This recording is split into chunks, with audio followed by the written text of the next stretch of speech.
Alors je ne sais pas si cette vidéo va être aussi longue que j'en ai l'impression au vu du nombre de livres que je dois vous présenter, mais je vous recommande toutefois en prévention de prendre un thé ou un café.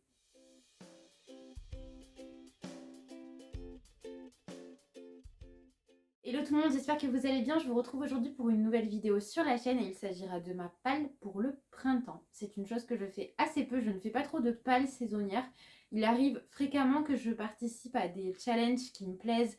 Je pense notamment au Cold Winter Challenge, au challenge de la crypte, au Pumpkin Autumn Challenge. Voilà, c'est majoritairement ce que je fais. Ah si, au mois de la fantaisie bien sûr, mais le mois de la fantaisie ce n'est pas tout de suite. Et donc en attendant, je me suis dit que j'allais me concocter une petite palle pour la saison. Je suis extrêmement mauvaise pour choisir les titres en fonction des saisons, c'est pas du tout quelque chose que je fais, que j'ai tendance à faire, déjà parce qu'au cours d'un seul mois, mon état d'esprit, mon émotivité, tout ça, ça va énormément varier, fluctuer.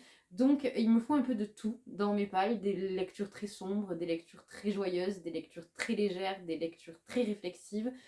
Donc il y a un petit peu de tout ça dans cette palle. J'ai tout d'abord choisi de lire La Longue Nuit de David Moité, publié chez Didier Jeunesse, qui est un ouvrage qui m'a été gracieusement envoyé par la maison d'édition, que j'ai commencé il y a maintenant 3-4 mois et que j'ai mis en pause sans aucune raison valable, comme cela arrive très fréquemment. J'ai lu une centaine de pages et ce qui m'avait surprise, c'est que l'histoire ne se lançait absolument pas de la façon que je m'étais imaginée, pas du tout.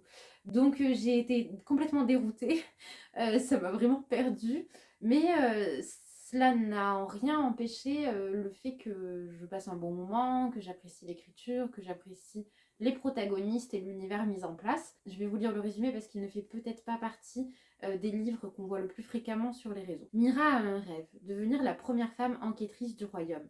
Mais pour cela, elle doit réussir l'épreuve de la longue nuit. Un rite qui permet à chacun de gagner sa place dans la société. L'enjeu est de survivre une nuit entière dans la forêt et de trouver une fleur de lune. Mira n'est pas au bout de ses surprises car les secrets de la forêt vont bien au-delà de cette terrible initiation.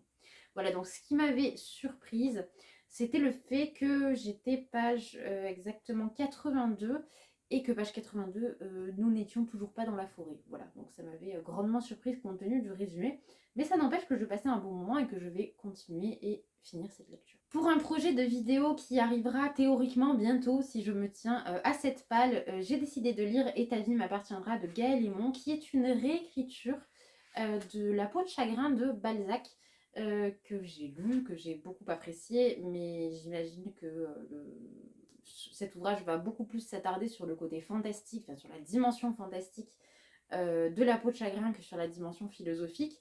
Je suis très curieuse de voir ce que Gaël Lemon a pu faire de cette histoire, puisque je l'avais découvert avec La planète des sept dormants il y a de cela bien 6-7 ans, et que je n'avais pas été conquise, ça c'est une certitude, mais j'étais bien incapable de donner une opinion claire sur ma lecture, dans le sens où elle était très originale, elle était vraiment hors du commun, elle m'avait fait ressentir des choses parfois assez désagréables, parfois assez surprenantes, mais elle avait suscité chez moi voilà, des choses qui arrivent très peu lorsque je lis. Donc voilà, c'était un petit peu mitigé, mais très, très difficile à décrire comme opinion. J'espère que ce livre-ci me plaira. J'espère tout de même garder ce côté très surprenant au niveau des émotions ressenties à la lecture, parce que ça c'est quelque chose qui m'avait plu pour La planète des sept dormants. J'espère en revanche que l'histoire me convaincra plus sur ce livre-là. Bon, si en commentaire vous devinez quel est mon projet vidéo suite aux 3 ouvrages que je vais vous présenter là, n'hésitez pas à me le dire, je serais curieuse de savoir si vous l'avez vu venir. Donc Nola Forever de Fabien Fernandez, publié chez Gulfstream dans la collection Électrogène, qui est une réécriture de Roméo et Juliette. Donc façon moderne, clairement très moderne. Nouvelle-Orléans, la Nouvelle-Orléans danse au rythme de Mardi Gras quand vibrent les premières notes d'un drame amoureux. Lui, poète et cuisinier tout juste sorti de prison, elle, étudiante brillante issue des quartiers riches. Un regard, un mot, et leurs cœurs sont emportés par la passion. Ni les articles des magazines People, ni même la haine entre leurs familles ne les séparent. Et peu importe la manière dont ils sont morts, ce qui compte est de savoir comment ils se sont véritablement aimés. Moi, Dakota, dépositaire de leurs témoignages vidéo, je fais tomber les masques pour révéler au monde cette vérité. C'est un ouvrage dont j'ai assez peu entendu parler, mais qui avait capté mon attention dès sa sortie, puisque lorsque je tournais encore les vidéos des sorties livresques, je l'avais noté. Clairement, il me tentait beaucoup. Donc à voir ce que ça donne, je suis très très curieuse. Les éditions Goldstream, la collection électrogène, ce sont toujours des textes qui sont écrits extrêmement gros avec beaucoup d'espace, donc ça se lira rapidement normalement. On reste donc toujours dans la même collection électrogène chez Goldstream rouge de Pascaline Nolo qui a été dans un nombre incalculable de mes pales, mais cette fois c'est la bonne, je m'y engage. Réécriture du Petit Chaperon Rouge si je me rappelle bien. Et alors vraiment un titre qui a fait l'unanimité, je pense n'avoir vu aucune chronique négative sur cet ouvrage. Malheureusement on n'en entend plus trop parler et c'est vrai que j'étais prise dans ce flux d'avis très très élogieux, ça me donnait vraiment envie de me lancer forcément. Puis petit à petit, la hype est passée et mon engouement s'est amoindri malgré le fait que je ne doute pas une seule seconde que cet ouvrage va me plaire. Dans cette histoire, on suit une jeune fille qui s'appelle Rouge, qui est rejetée pour une particularité physique qui est voilà, vraiment jugée par son village. Et de cette particularité physique va naître une espèce de malédiction, ou tout du moins en tout cas, il va y avoir une sorte de légende urbaine la concernant, disant qu'il ne faut pas la toucher. Et voilà, c'est tout ce que j'en sais. Je suis très curieuse de découvrir la suite de cette histoire. Si vous l'avez lu, n'hésitez pas à me dire en commentaire ce que vous en avez pensé. Changement de registre total, loin de la foule déchaînée de Thomas Hardy, que je lis dans le cadre, enfin que je vais lire dans le, mais je l'ai commencé, que je vais lire dans le cadre d'une lecture commune organisée par Anaïs. Je vous mettrai le nom de son compte Instagram en barre d'infos si ça vous intéresse. Je pensais vraiment découvrir Thomas Hardy avec Tess Duberville qui est dans ma palle depuis bien 2 ans maintenant. Et c'est vrai que quand j'ai vu qu'Anaïs lançait ce challenge, cette lecture commune, je n'ai pas pu résister, j'ai commandé l'ouvrage et je me suis attelée à la tâche comme il le fallait. Je suis très contente en tout cas de participer à cette lecture commune. C'est rare que j'en fasse sur des titres classiques pour diverses raisons, mais c'est vrai que là je me suis dit pourquoi pas, c'est une expérience à faire et c'est un titre vers lequel je ne me serais pas tournée seule, donc toujours l'occasion de faire des découvertes intéressantes. Dans le comté rural du Wessex, Gabrielle Wack demande en mariage la jolie Bessabé Everdeen, offrant à cette orpheline désargentée une situation confortable et la promesse d'une vie heureuse. Farouchement attachée à son indépendance, celle-ci se refuse à lui. Elle hérite bientôt d'une propriété à Whitbury qu'elle décide de gérer seule, en maîtresse femme. Alors que tout semble lui sourire, Bessabé devient l'objet du désir de Bolwood, un riche fermier, puis de Troy, un sergent sans foi ni loi, et en fait de son premier soupirant, le fidèle Oak, qui, par le plus grand des hasards, s'est fait engager par celle qu'il avait résolu d'oublier. Il existe une adaptation cinématographique de ce roman, mais je ne l'ai pas vue. Si vous l'avez vu et aimé, n'hésitez pas à me dire ce que vous en avez pensé. Je lirai le livre dans tous les cas avant, mais voilà, savoir si derrière je me tourne vers l'adaptation cinématographique. Ensuite, je continue avec, j'enlève le communiqué, hop, avec L'aube est bleue sur Mars de Florence Sinkel, donc publié chez les éditions Nathan. Personne n'est jamais aussi loin. Alors c'est un ouvrage qui a été mis en avant par Nathan au mois de mars, donc pour mettre en avant la Journée internationale des droits des femmes. Ça faisait partie des ouvrages qui étaient cités dans ces catégories-là. Alors là, on est vraiment sur une mise en page gigantesque. Je pense que ça se lit extrêmement vite. Le livre fait 500 pages, mais du coup, si vous enlevez les interlignes et la taille de la police, je pense qu'on est sur un ouvrage qui en fait 250. Donc Esther a 22 ans et fait de brillantes études d'astrophysique hantée par le souvenir de sa petite sœur disparue. 12 ans auparavant, elle s'est réfugiée dans les étoiles en attendant qu'il se passe enfin quelque chose dans sa vie. Et puis elle rencontre Hugo au moment même où la plus incroyable aventure qui attend l'être humain durant ce siècle se dresse sur son chemin, la conquête de Mars.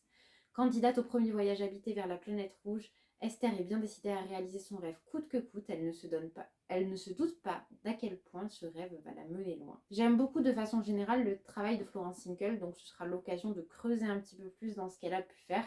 Les thématiques sur l'espace, j'aime beaucoup ça également. J'espère que ce sera quelque chose qui sera bien mis en avant dans le roman et pas seulement un élément qu'on va juste balayer d'un revers de main pour privilégier la relation entre les personnages. Je vous dirai ça dès que j'en aurai fait la lecture. Sous les étoiles de Bloomstone Manor de Marie Orchard, qui est paru chez les éditions Casterman et qui là aussi fait l'unanimité. Je n'ai vu aucune chronique négative sur cet ouvrage. Ici on va suivre Agathe Langlais, 19 ans, donc en 1898, qui est passionnée d'astrophysique et qui va faire la connaissance d'un excentrique voisin dans sa demeure de Bloomstone Manor.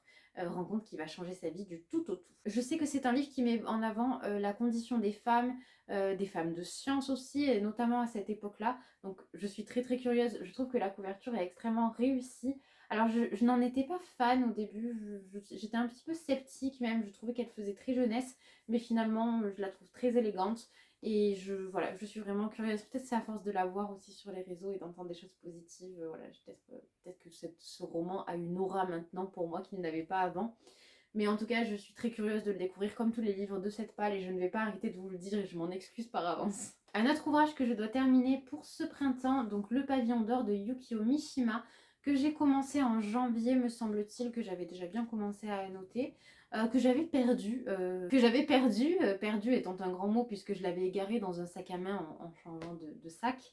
Mais voilà, donc il s'est retrouvé un petit peu abîmé, mais bon, ce sont les aléas de l'existence de la vie des livres de poche. J'avais beaucoup aimé le début de ce roman, j'aime beaucoup les descriptions qui sont faites du pavillon d'or, mais aussi de la psychologie du personnage principal qui est très particulier, très dérangeant. Mais voilà, c'est vrai que je l'ai retrouvé, je ne me suis pas replongée dedans immédiatement, donc je le rajoute à cette palle, malgré le fait que j'ai déjà lu 150 pages. La Vagabonde de Colette, je viens de terminer Sido d'ailleurs, que j'ai beaucoup apprécié, donc je continue toujours avec autant de plaisir et d'enthousiasme ma découverte de Colette. Et La Vagabonde est certainement un des titres qui me tente le plus, déjà parce que j'en entends que du bien, encore une fois. En fait, il y a beaucoup, on ne va pas se mentir, je me laisse clairement influencer, hein, puisque la plupart des romans que je vous présente, c'est des romans qui ont fait l'unanimité, voilà.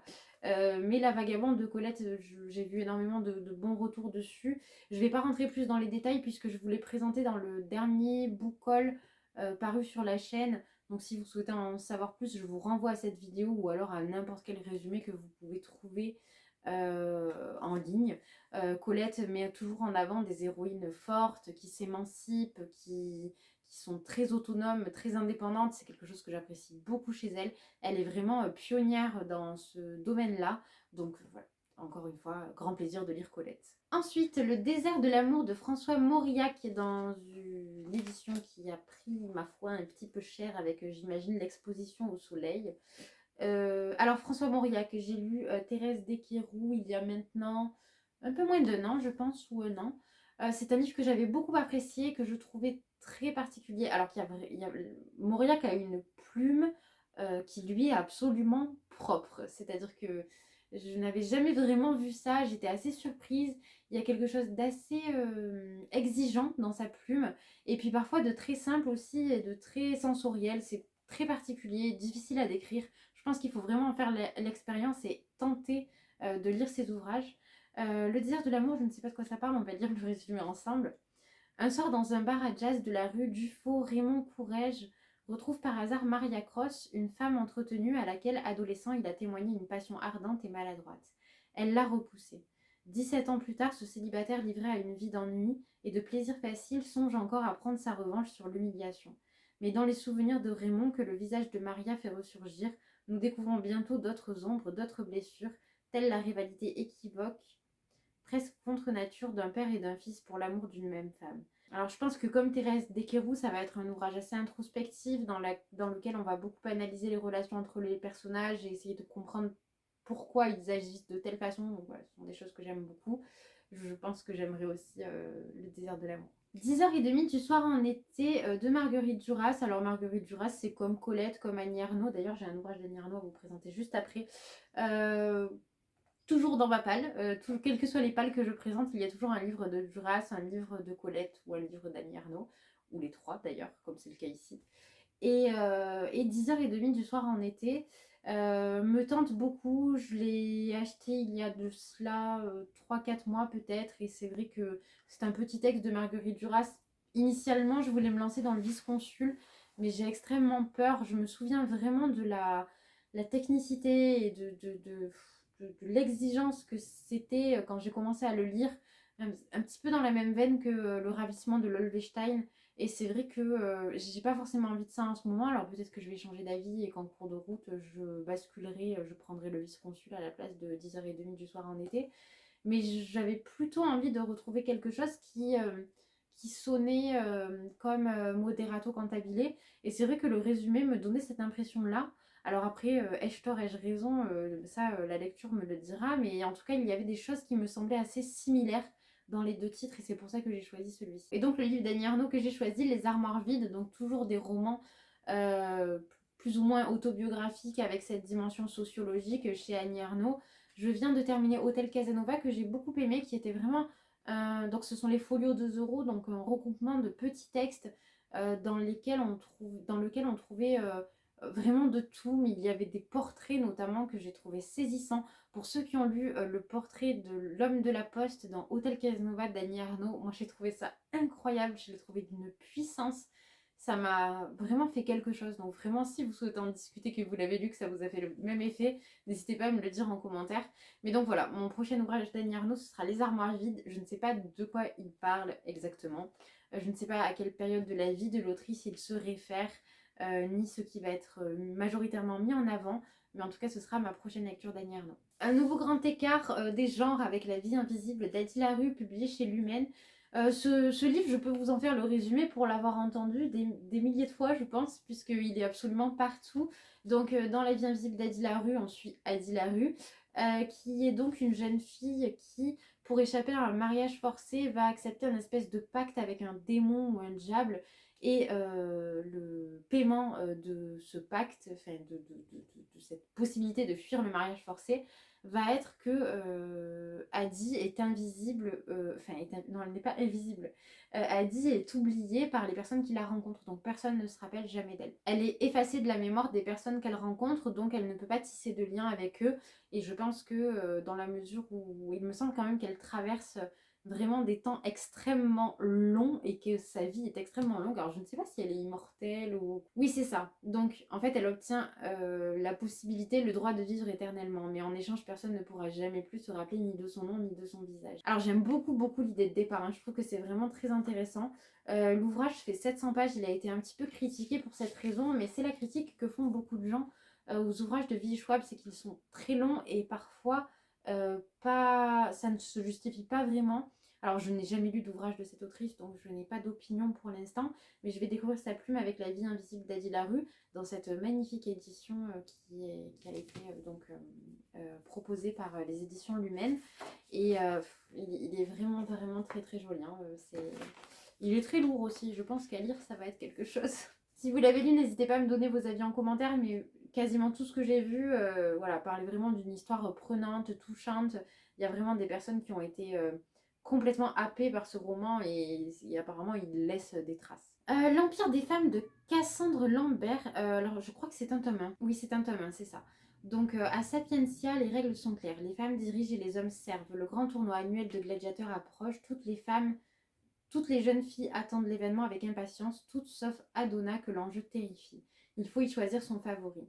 Dans les geôles de l'arène, les hommes n'ont qu'une idée en tête, survivre à l'épreuve. Mais pour Hélios, survivre n'est que le début d'une mission bien plus ambitieuse. Pour chacun, un long combat commence. J'ai hâte de découvrir cet ouvrage. J'ai les 2 livres précédents de l'autrice dans ma palle, donc c'est une duologie. Qui s'appelle, je ne sais plus, soit je vous le mettrai ici, soit je vous le mettrai en barre d'infos. Mais en tout cas, je suis très curieuse de ce titre car tout le monde parle du côté extrêmement engagé de l'autrice et des choix qu'elle fait, des descriptions qu'elle fait, des partis pris qu'elle prend. Et je suis voilà, très curieuse de savoir comment ça va être fait dans un ouvrage young adulte.